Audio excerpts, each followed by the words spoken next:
এটা বলতে গেলে আসলে আমি নিজেকে ধরে রাখতে পারি না। ইসলামের ইতিহাসের সবচাইতে মানে মর্মান্তিক যুদ্ধ হচ্ছে মুতার যুদ্ধ, সবচেয়ে মর্মান্তিক। বদর, উহুদ, খন্দক, খায়বার যত যুদ্ধ আছে এগুলো যুদ্ধ অনেক বড় মাপের। মুতার যুদ্ধের প্রেক্ষাপট এবং সিচুয়েশনটা সম্পূর্ণ ডিফারেন্ট। এখানে আপনাদেরকে আমি 3 জন শ্রেষ্ঠ বীরের মহাকাব্য শোনাচ্ছি। কয়জন? 3 জন শ্রেষ্ঠ বীর পুরুষের মহাকাব্য। নবী সাল্লাল্লাহু আলাইহি ওয়াসাল্লাম একজন সাহাবীকে পাঠালেন, তার নাম হচ্ছে হারিস বিন উবাইদা। কি নাম বলেন? হারিস বিন উবাইদা, তুমি এই চিঠিটা নিয়ে যাও। এটা তো মদিনা রাষ্ট্র কায়েম হওয়ার পরের কথা, একদম নবম হিজরতের 8ম বছরের দিকের কথা আর কি। তখন ততদিন হুদাইবিয়ার সন্ধিও হয়ে গেছে এবং কাজা উমরা আদায় হয়ে গেছে এবং খায়বার যুদ্ধ জয় হয়ে গেছে। খায়বারের পরের কথা এটা, যে হারিস বিন উবাইদা তুমি এই চিঠিটা নিয়ে যাও, ওই রোমকদের কাছে যাও। তখন তো সুপার পাওয়ার 2টা, রোমানরা এবং পার্সিয়ান। তো এখনকার ওই যে এই কন্টিনেন্টের ন্যাটো আর ওই কন্টিনেন্টের চায়না রাশিয়ার ব্যাপার যেটা করতেছে। তো সে গেল ওখানে। সুরাহবিল আল গাসসানি একজন শাসক ছিলেন ওইখানকার সিরিয়ার। তো সে ওই চিঠিটা দেখে বলতেছে যে আচ্ছা ঠিক আছে বসো, দেখি কি করা যায়। চিঠিতে লিখে আছে ইসলাম কবুল করেন, আল্লাহ পাক শান্তি বর্ষণ করবেন, তাসলিম তাসলিম। যে নবী সাল্লাল্লাহু আলাইহি ওয়াসাল্লাম চিঠি আছে না একটা রাষ্ট্রপ্রধানদের কাছে, সে চিঠি ওই উদ্ধত আচরণ। আমি এখানকার আমির, আমাকে ওই মক্কার মেষপালকরা চিঠি পাঠায় আপনার? কে চিঠি নিয়ে আসছে? যে হারিস বিন উবাইদা। আচ্ছা আপনি বসো। হারিস বিন উবাইদা রাদিয়াল্লাহু আনহুকে রাষ্ট্রদূত, কিন্তু তিনি রাষ্ট্রদূতকে তারা নির্মমভাবে হত্যা করবে। কথা বুঝতে পারছেন?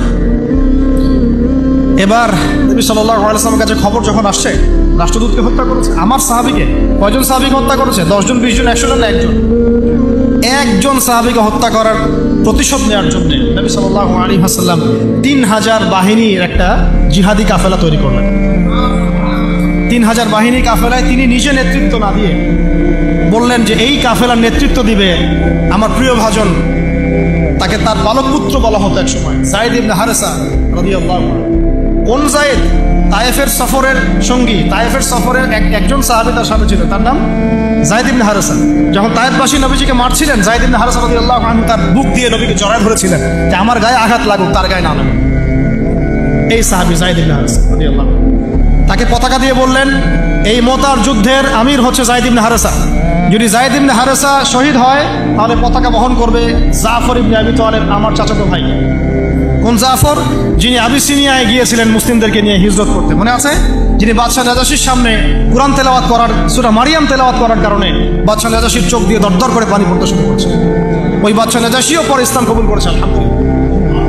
জাফর রাদিয়াল্লাহু আনহু পতাকা বহন করবে যদি যায়েদ ইবনে হারেসা শহীদ হয়। এরপরে যদি জাফরও শহীদ হয়, পতাকা বহন করবে আমার আরেক প্রিয় ভাজন সাহাবী আব্দুল্লাহ বিন রাওয়াহা রাদিয়াল্লাহু আনহু। আব্দুল্লাহ বিন রাওয়াহা রাদিয়াল্লাহু, যাকে যে কোনো মুহূর্তে যদি বলতেন ইসলাম নিয়ে একটা শের বলেন, একটা কবিতা বলেন, ইনস্ট্যান্ট তিনি শের বলে ফেলতে পারতেন।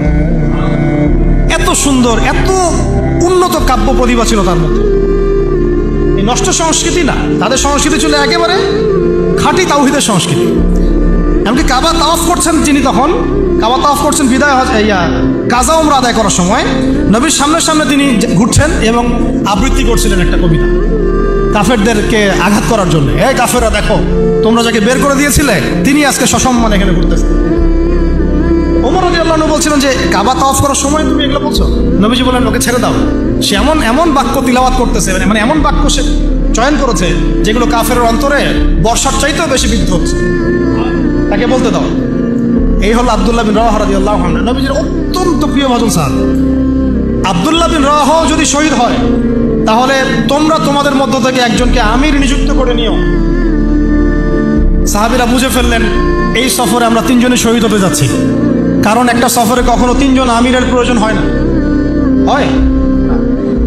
এবার তারা গেলেন, তারা কখনো আশাও করেন নাই ওখানে যা দেখবেন। ওখানে গিয়ে দেখলেন যে 1 লক্ষ রোমান সৈন্য সামনে এসে দাঁড়িয়েছে। কত লক্ষ? এবং একেবারে ফুল প্রশিক্ষিত, একদম ফুল আর্মড ফোর্স। আর এর সাথে তাদের সাহায্যকারী দলেও আছে আরো 1 লক্ষ সৈন্য। কয় লক্ষ? এদিকে কতজন? যুদ্ধ হওয়া সম্ভব? আসলে কি সম্ভব? সম্ভব না। যুদ্ধ তো সম্ভব না। আমরা তো আগে সংখ্যা গরিষ্ঠ হওয়ার কথা চিন্তা করি। কোন যুদ্ধে ইসলাম সংখ্যা গরিষ্ঠতা দিয়ে জিতে নাই। ইসলাম জিতেছে ইমানের বদৌলত, শুধু ইমানের বদৌলত। আমরা সংখ্যা দিয়ে কখনো বিজয় লাভ করতে পারি নাই। এখন এবার সাহাবীরা মাশওয়ারা করতেছেন রাত্রেবেলা, আমরা কি করব? কালকে যুদ্ধ করব, নাকি মদিনায় ফিরে যাব, নাকি রাসূলকে খবর পাঠাবো, নাকি কোনো বিকল্প ফোর্স নিয়ে আসার ব্যবস্থা করব, কি করব? তখন সাহাবী ওই যে বললো আব্দুল্লাহ বিন রাওয়াহা রাদিয়াল্লাহু আনহু দাঁড়ালেন। তরুণ সাহাবী, আপনাদের কি বলতেছে? তরুণ সাহাবী দাঁড়িয়ে বলছেন যে, হে আমার ভাইয়েরা, আমরা এখানে কি জন্য এসেছি? হয় আমরা এই যুদ্ধ করব, শহীদ হব, না হলে আমরা গাজী হব। আর আপনারা যে বিষয়টাকে ভয় করছেন, আসলে কিন্তু আমরা সেটা পাওয়ার জন্যই এসেছি, তার নাম শাহাদাত। আপনারা যেটাকে ভয় করছেন যে আমরা এখানে গেলে মারা যাব, ওটার জন্যই তো আমরা এত দূরে এসেছি।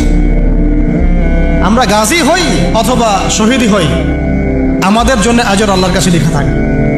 তো তার এই মানে এমন ঈমানদীপ্ত ছিল ভাষণটা, আমি তো ওটা বলতে পারলাম না, আরবিতে তিনি বলেছেন। এতে মানে উৎফুল্ল হয়ে বা ইন্সপায়ার্ড হয়ে সাহাবীরা আর দ্বিতীয়বার ভাবলেন না, ঠিক আছে কালকে যুদ্ধ হবে। এবার পরের দিন যুদ্ধ শুরু হল। এটা কি সম্ভব যুদ্ধ? প্রথমে যায়েদ ইবনে হারসা রাদিয়াল্লাহু আনহু পতাকা নিয়ে ঘোড়া ছুটা আগায় যাচ্ছেন, এবং একটা আঘাতও পিছন থেকে করার সাহস হচ্ছে না তাদের, সব আঘাত তারা সামন থেকে করছেন। এক পর্যায়ে যায়েদ রাদিয়াল্লাহু আনহুর এই মানে গায়ের মধ্যে তারা বর্ষা নিক্ষেপ করে। বর্ষা তো আগেকার বড় বড় বল্লম বর্ষা ছিল, এবং একটা বর্ষা তার গায়ে যখন লাগে তিনি পড়ে যান, এবং এই অবস্থায় আস্তে আস্তে তার শাহাদাত হয়। পতাকা পড়তে দেন নাই, পতাকা নিয়ে নিয়েছেন জাফর ইবনে আবি তালিব রাদিয়াল্লাহু আনহু হাতে, এবং জাফর রাদিয়াল্লাহু আনহু যুদ্ধ করতে থাকেন, এত বীর বিক্রমে যুদ্ধ করতে থাকেন যে এক পর্যায়ে তিনি তার নিজের কালো এবং লাল ডোরাকাটা ঘোড়া ছিল, সেই ঘোড়ার পা নিজেই কেটে ফেলেন। আমার যেন পালিয়ে যাওয়ার মন না উঠে, তারা যেন আমার ঘোড়া ইউজ করতে না পারে।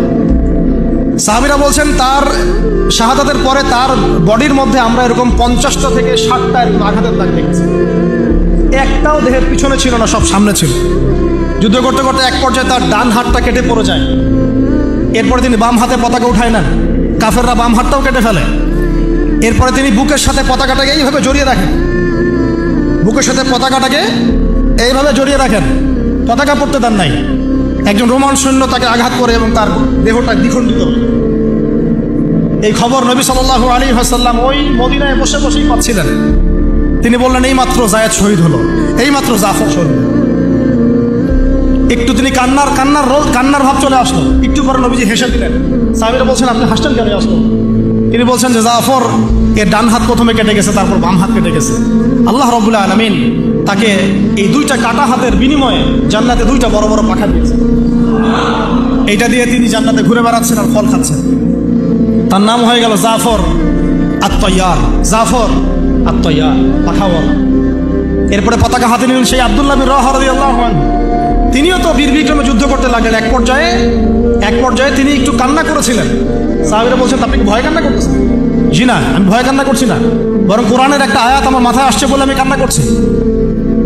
সে আয়াতটা ছিল সূরা মারিয়ামের মধ্যে, ওয়া ইম মিনকুম ইল্লা ওয়ারিদুহা কানা আলা রাব্বিকা হাতমান মাকদিয়া। একটা আয়াত আছে কোরআনে, সূরা মারিয়াম।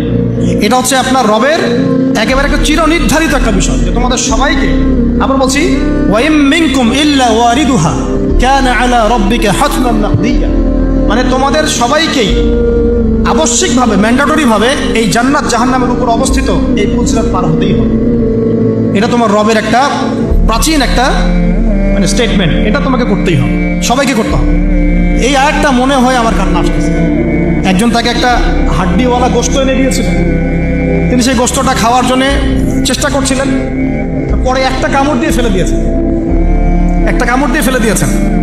তারপরে তিনি ছুটলেন যুদ্ধ করার জন্যে, এবং ওই সময় একটা কবিতা আবৃত্তি করেছে, হে আমার মন, তোমার নফস হয়তো চাচ্ছে, তুমি হয়তো চাচ্ছ এখান থেকে পালিয়ে যাওয়ার জন্য, জেনে রাখো সামনে তুমি যা দেখছো এর পিছনেই আছে জান্নাত। শেষমেশ কি জীবন দেখেন, কি ব্যক্তিত্ব, কি ক্যারেক্টার, কেমন গায়রত, কেমন ইজ্জত, কেমন সম্মান, কি জীবন। এরপরে তিনিও শহীদ হলেন, পতাকা হাতে তুলে নিলেন আল্লাহর বীর খালেদ বিন ওয়ালিদ রাদিয়াল্লাহু আনহু, তাকে পতাকা দেওয়া। তিনি কিন্তু নতুন মুসলিম হয়েছেন। উহুদের যুদ্ধের যে ক্রাইসিস, এটা কিন্তু তার হাতে। কাজা উমরা আদায় করতে গিয়ে নবীজি চিঠি লিখে দিয়েছেন, ছোট্ট করে একজনের দ্বারা লিখিয়েছেন যে খালিদকে চিঠিটা পৌঁছে দিও। ওখানে লেখা আছে, খালিদ তুমি যদি কাফেরদের পক্ষ অবলম্বন না করে মুসলিমদের পক্ষ নিতা কতই না। ঠিক আছে, একটা লেখা একটা চিঠি খালিদ রাদিয়াল্লাহু আনহু একবারে কলিজাটা কাঁপায় ফেলছে। তিনি মক্কা থেকে মদিনায় গিয়ে নিজে ইসলাম কবুল করে আসছেন এবং নবী সাল্লাল্লাহু আলাইহি ওয়াসাল্লাম তাকে কিন্তু আন্ডারস্টিমেট করেন নাই। তার হাতে উল্টা তরোয়াল উঠাই দিয়ে বলছেন যে আজকে থেকে এই তরোয়াল তোমার এবং তোমার নাম হচ্ছে সাইফুল্লাহ, তুমি আল্লাহর তরবারি। এরপর থেকে তিনি প্রায় 80-90টা যুদ্ধ করেছেন, সবগুলোতে জয়লাভ করেছেন। ওই খালিদ রাদিয়াল্লাহু আনহু পতাকা তুলে নেন মোতার যুদ্ধে। তারপরে সিরাতের মধ্যে আসছে, তিনি বলছেন নিজের ভাষায় যে ওই দিন আমার হাতে 9টা তরোয়াল ভেঙে গেছে। যুদ্ধ করতে করতে করতে করতে ওই দিন আমার হাতে 9টা তরোয়াল ভেঙে গেছে। তিনি ছিলেন যুদ্ধ কৌশল অত্যন্ত পারদর্শী, হুটে হাটে কোনো কাজ করতেন, অনেক পারদর্শী। তিনি ডানের সৈন্যকে বামে নিয়ে আসছেন, বামেরটাকে ডানে নিয়ে গেছেন, সামনেটাকে পিছনে নিয়ে আসছেন, পিছনেটাকে সামনে নিয়েছেন। বর্ষা যারা ছিল তাদেরকে পিছনে নিয়ে আসছেন, তীরন্দাজদেরকে সামনে দিয়েছেন। মানে ওদেরকে ভেবা চাকা খাওয়াই দিয়েছেন যে ওরা মনে করতেছে এরা মনে হয় অনেক, হ্যাঁ এরা মনে হয় আরো বিকল্প ফোর্স নিয়ে আসছে মনে হয়। ওরা আস্তে আস্তে পিছনের দিকে যাওয়া শুরু করতেছে, আর এদিকে মুসলিমরা একটু একটু করে সেফ জোনে আসার চেষ্টা করতেছে পিছন থেকে। ওরা ভাবতেছে পিছনের সামনে যদি আগাই হয়তো পিছন থেকে ওরা আরো সৈন্য নিয়ে আসছে, আমাদেরকে আগুন। এই আল্লাহ পাক ভয় চাপাই দিলেন, এরা পালায় চলে গেল। 3000 সৈন্য নিয়ে 2 লক্ষ সৈন্যকে পরাজিত করা হয়েছে। খালিদ রাদিয়াল্লাহু আনহু বললেন আমার হাতে সেই দিন 9টা তরোয়াল ভেঙেছে, আর শেষমেশ ছোট্ট একটা ইয়েমেনি চাকু দিয়ে আমি যুদ্ধ করছি। তারা চিন্তা করেন কত কাফের মারা গেছে। আর মুসলিমদের মধ্যে মাত্র 12 জন সাহাবী শহীদ হয়েছে। মাত্র 12 জনকে তারা মারতে পারছে, বাকিদেরকে মারতে পারবে? এইগুলো হচ্ছে মহাকাব্য, জাজল্যমান মহাকাব্য, যেগুলো আমাদের এই প্রজন্মকে জানানো উচিত এবং আপনাদের মাথায় থাকা উচিত। প্রত্যেকটা সংগ্রাম, প্রত্যেকটা বিপ্লব, প্রত্যেকটা অভ্যুত্থানের পিছনে যেন থাকে আল্লাহর সন্তুষ্টি, আল্লাহর দিন কায়েমের চেষ্টা, আল্লাহর দিনের খেদমতের চেষ্টা এবং ইনসাফ প্রতিষ্ঠার চেষ্টা, এবং জালেমের বিরুদ্ধে আমাদের অবস্থান সবসময় শক্ত থাকবে ইনশাআল্লাহ। এরকম অনেক ঘটনা আছে, আমি আজকে আর বলার সুযোগ পেলাম না। ইনশাআল্লাহ আরও একদিন আল্লাহ যদি তৌফিক দেন ইনশাআল্লাহ তাআলা আমি আপনাদের সাথে আবার এগুলো ডিসকাশন করবো ইনশাআল্লাহ। তো শেষ করার আগে আমি জাস্ট 2-1টা নাম উচ্চারণ করতেছি। সেটা হচ্ছে আমার খুব পছন্দের একজন ব্যক্তিত্ব, ইমাম হুসাইন রাদিয়াল্লাহু আনহু। নাম মনে আছে না? তার কারবালার মাঠের ঘটনা আপনারা জানেন। এগুলো মহাকাব্য। তিনি সপরিবারে নিহত হলেন, শেষ পর্যন্ত কিন্তু আত্মসমর্পণ করেন। বলেছেন, তিনি প্রস্তাব দিলেন আমাকে ছেড়ে দাও, আমি মদিনায় চলে যাই, আমাকে ছেড়ে দাও, আমি মক্কায় চলে যাই, ছেড়ে দাও আমাকে, আমি কোনো সীমান্তে চলে যাই, সেখানে জিহাদ করে শহীদ হই। তারা কিন্তু সুযোগ দেয় নাই। আমাকে বলেন, যারা তাকে আক্রমণ করেছিল তারা কি কালিমা পড়া মুসলমান ছিল না? বলেন, তারা কি কাফের ছিল? তাহলে এখন কি ইমাম হোসেন যে এখানে প্রতিবাদ করলেন, হাতে অস্ত্র উঠিয়ে নিয়ে যুদ্ধ করে শেষ পর্যন্ত শহীদ হলেন, তার যুদ্ধটা কি সন্ত্রাসী কর্মকাণ্ড ছিল? ঠিক অনেকে আছে আমাদের সমাজে, তারা মনে করে যে মুসলিমরা যতই পাপ করুক না কেন ওদেরকে কিছুই বলা যাবে। এমন একটা কনসেপ্ট আমাদের সমাজে আছে, মুসলিম তো আরে ভাই কালিমা পড়ছে, লা ইলাহা ইল্লাল্লাহ বলছে, তাকে আপনি কেন এইভাবে চার্জ করেন? আরে কালিমা তো আব্দুল্লাহ বিন উবাইও পড়েছিল। আব্দুল্লাহ বিন উবাই কি কালিমা পড়ে নাই? তাহলে কি আপনি তাকে মুমিন বলে গণ্য করবেন? মনে রাখবেন একটা কথা, যাকে তাকে কোনো ক্ষুদ্র বিষয়ে কাফেরও যেমন বলা যাবে না, আবার যাকে তাকে মুসলমানও বলা যাবে না। এটা বুঝতে হবে আমাদেরকে, ঈমান ভঙ্গের কারণগুলো আমাদেরকে শিখতে হবে। যে যাকে তাকে যেমন আমরা কাফের তাকফির করবো না, ঠিক একইভাবে যাকে তাকে মুসলমান, পাক্কা মুসলমানও বলা যাবে না। আল্লাহ পাক আমাদেরকে বোঝার তৌফিক দান করেন। ঠিক এইভাবেই উমর রাদিয়াল্লাহু আনহু একদিন ফজরের নামাজে দাঁড়িয়ে কিরাত করছেন, পিছনে এক দাস, এই ফাইরুজ আবু লুলু একেবারে ধারালো ছুরি দিয়ে উমর রাদিয়াল্লাহু আনহুকে 2-3টা আঘাত করলো। উমর রাদিয়াল্লাহু আনহু শহীদ হলেন। এগুলো মহাকাব্য রচিত হয়েছে, কারণ ইসলামের বীর সিংহদেরকে কেউ আসলে সামন থেকে মারতে পারে নাই। কথা বুঝতে পারছেন? ওইভাবেই চোরাগপ্তই মারতে হয়েছে। আল্লাহর কসম, উমর রাদিয়াল্লাহু আনহু যে জায়গায় শাহাদত বরণ করছেন ওই জায়গায় আমি দাঁড়াইছি, ওই জায়গাতে আমি দেখে আসছি কোন জায়গায় তাকে শাহাদত বরণ করছে।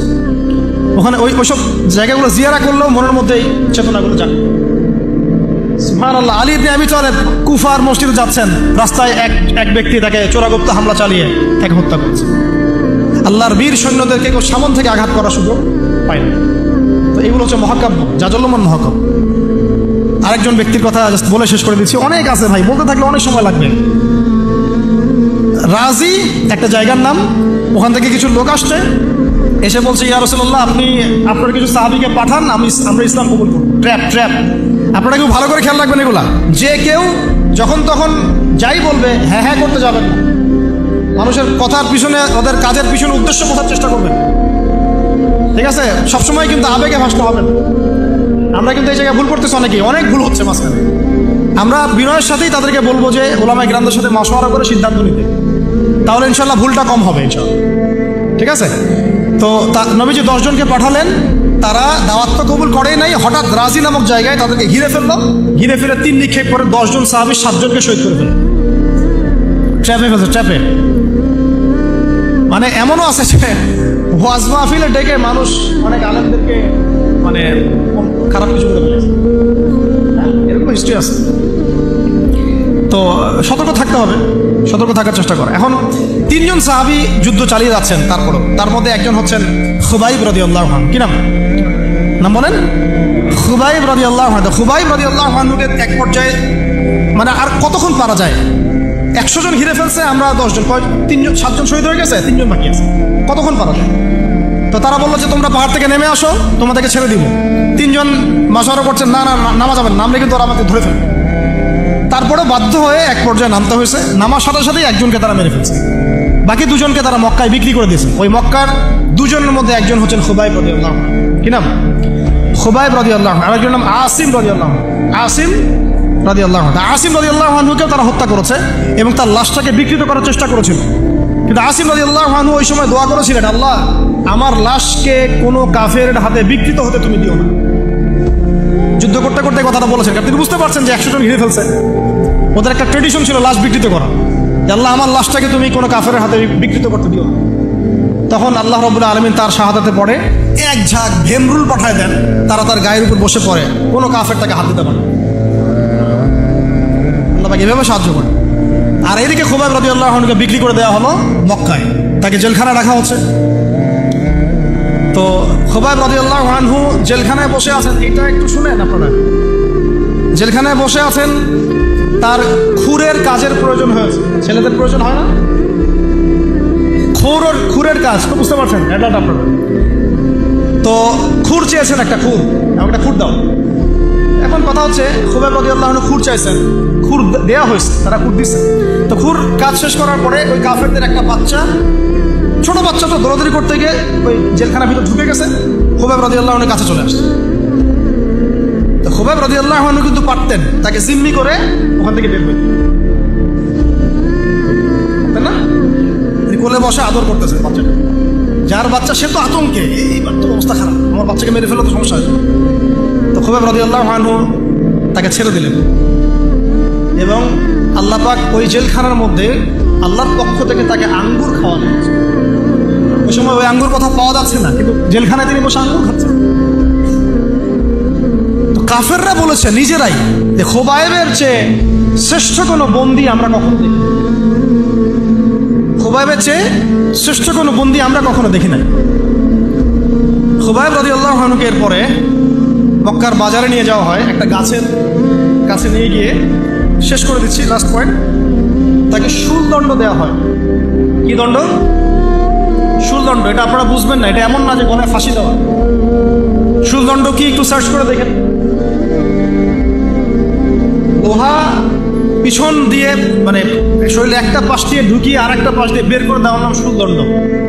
নাউযুবিল্লাহি মিন যালিক। সুবহানাল্লাহ। কি মানুষ! তখন তাকে বলা হচ্ছে, তোমাকে যদি শুলদণ্ড না দিয়ে মুহাম্মাদকে তোমার জায়গায় নিয়ে আসি, তুমি কি খুশি হবা? তিনি বলছেন, আমার জায়গায় মুহাম্মাদের একটা চুলও যদি বাঁকা হয় আমি সেটাও সহ্য করব। তুমি কি চাও বলো, শেষ ভয়েস কি? তখন খুবাইব রাদিয়াল্লাহু আনহু বলছেন, আমার শেষ ইচ্ছা হচ্ছে 2 রাকাত নামাজ পড়া। 2 রাকাত নামাজ পড়ার সুযোগ দেওয়া হলো। তিনি একটু শর্টকাটে নামাজ পড়লেন, বললেন যে আমি যদি নামাজ লম্বা করতাম তোমরা হয়তো বলাবলি করতে যে আমি ভয় পাচ্ছি। এরপরে তিনি 2টা কথা বলেছেন। এটা শেষ পয়েন্ট। 2টা কথা বলেছেন। একটা হচ্ছে সমস্ত মানুষদেরকে লক্ষ্য করে তিনি বলেছেন দোয়া, আল্লাহর কাছে হাত তুলে দোয়া করেছেন, আল্লাহুম্মা আহসিহিম আদাদা, আল্লাহ তুমি একটা একটা করে এদেরকে গুনে রাখো। মিনহুম বাদাদা, এবং তাদের একটা একটা করে তুমি হত্যা করবা। কে বদদোয়া করতেছেন? এবং কি শেষে একটা লাইন আছে, ওয়ালা তাতরুক মিনহুম আহাদা, আল্লাহ তুমি তাদের একজনকেও বাকি রেখো না, তুমি সবগুলোকে আল্লাহ তুমি একটা একটা করে হত্যা। পরবর্তীতে আসলে কিন্তু হয়েছেও তাই, বিভিন্ন সময় এরকম কনফ্লিক্ট হয়েছে। তো তবে কিছু মানুষকে আল্লাহ ইসলাম কবুলের সুযোগ দিয়েছেন শেষ পর্যন্ত হয়তো। এরপরে তিনি দোয়া করছে, এরপরে তিনি একটা কবিতা আবৃত্তি করেছিলেন, এটা আমাদের আজকের আলোচনার শেষ অংশ। ওই অবস্থায় তিনি কবিতা আবৃত্তি করছিলেন। এই কবিতাটা আমরা সবাই যেন মুখস্থ করার চেষ্টা করি। অনেক সিরাতে অনেকভাবে আসছে, আমি আমার মতো করে বলার চেষ্টা করছি। তিনি অনেক 12-14 লাইনের একটা কবিতা আবৃত্তি করেছিলেন। তার শেষের 4টা লাইনে তিনি বলেছিলেন যে ওয়ালাস্তু উবালি হিনা উকতালু মুসলিমান, আমি কোনো পরোয়াই করি না যখন আমাকে মুসলিম হিসেবে শহীদ করা হচ্ছে। ওয়ালাস্তু উবালি হিনা উকতালু মুসলিমান আলা আই জামবিন কানা লিল্লাহি মাসরাই, আমাকে যেদিকেই পাশ ফিরিয়ে হত্যা করা হোক না কেন সেই পাশটা আল্লাহর জন্যই। ওয়াযালিকাল ইলাহ ওয়া ইয়াশা, তিনি এমন একজন ইলাহ যিনি চাইলে ইউবারিক আলা ফি কুল্লি শিলউইন মুমাজ্জা, তিনি আমার প্রত্যেকটা হাড়ে রক্তে মাংসে বরকত দিতে পারেন। এরপর তাকে শহীদ করা। তো প্রিয় ভাইয়েরা, অনেক আলোচনা হলো, করতে থাকলে সারা রাত চলে যাবে, একদিনে তো সব বলা যাবে না। তো ইনশাআল্লাহ আমরা প্রতি মাসে যদি একটা করে সেশন করতে পারি ইনশাআল্লাহ তাহলে আমাদের জন্য অনেক। আজকে আমরা যে বিষয়টার দিকে ফোকাস করার চেষ্টা করলাম যে মহাকাব্য রচনা করতে হবে আল্লাহর জন্য। মহাকাব্য শুধু আমরা এবারই প্রথম রচনা করি নাই, আমাদের এই বাপদাদা পূর্বপুরুষ একদম সলফে সালেহিনের যুগ থেকে শুরু করে চিরায়ত এই যে 1400 বছর ইতিহাস, বহু যুদ্ধ হয়েছে, বহু বিপ্লব, বহু সংগ্রাম, বহু গণ অভ্যুত্থান। কিন্তু যে অভ্যুত্থানগুলোর উদ্দেশ্য ছিল শুধু দুনিয়া, সেই অভ্যুত্থানগুলো কখনো দীর্ঘস্থায়ী হয় নাই। যে অভ্যুত্থানগুলোর উদ্দেশ্য ছিল, বিপ্লবগুলোর উদ্দেশ্য ছিল শুধুমাত্র দুনিয়ার স্বার্থ হাসিল করা, সেগুলো পশ্চিমকালেও পরকালে কোনো আজর পাবে না। আর যে বিপ্লব, যে গণ অভ্যুত্থানগুলো শুধুমাত্র আল্লাহকে রাজি খুশি করার জন্যে, আল্লাহর দ্বীনের জন্যে, তার নবীর জন্যে, ইসলাম প্রতিষ্ঠার জন্য কায়েম করা হয়েছে, সংগঠিত হয়েছে, শুধুমাত্র সেগুলোই দুনিয়াতেও সফল হয়েছে, পরকালও সফল হবে ইনশাআল্লাহ। এবং আমাদের এই ভাইদের ত্যাগগুলোকে আমরা যেন বিফলে যেতে না দিই। এই নতুন বাংলাদেশে তাদের যে মহাকাব্য, এগুলোকে যেন আমরা স্মরণ করে রাখি। এবং এই স্মরণীয় করে রাখতে হলে আমাদেরকে এই মানুষগুলোর মতো মহাকাব্য রচনা করতে হবে। আল্লাহ পাক আমাদের সবাইকে কথাগুলো বোঝার তৌফিক দান করে। তো মাঝখানে একটা কথা বলতে আমি ভুলে গিয়েছিলাম, এখন মনে পড়লো বলে দেই, তাহলে পরে। ওই যে মিদআমের কথাটা আপনাদেরকে বললাম যে বাইতুল মাল থেকে কি চুরি করছে। হ্যাঁ, আপনারা যারা গণভবন থেকে এত কিছু নিয়ে আসছেন এখন বুঝেন কি করবেন। এটা তো বাইতুল মাল হয় নাই ভাই, ওটা কি বাইতুল মাল? এখন এই রাষ্ট্রের কি কোনো আমির আছে যে এটাকে বন্টন করে দিচ্ছে আপনাদের মধ্যে? তা তো করে নাই। তাহলে ফ্রিজ ট্রিজ, মাছ মাংস, ডিম দুধ, কলা যে নিয়ে আসলেন, এটার কি হবে? যাক, এটা আল্লাহ পাক যেন মাফ করে দেন, দোয়া করি। আল্লাহ রাব্বুল আলামিন আমাদের সবাইকে নবী সাল্লাল্লাহু আলাইহি ওয়াসাল্লামের সিরাত পড়ার তৌফিক দান করেন, সিরাতের আলোকে দিন বোঝার তৌফিক দান করেন। সেই দিন নিজে পালন করব, নিজের পরিবারে কায়েম করব, সেই ইলম অনুযায়ী আমল করব, হালাল খাবো এবং দ্বীনের খিদমত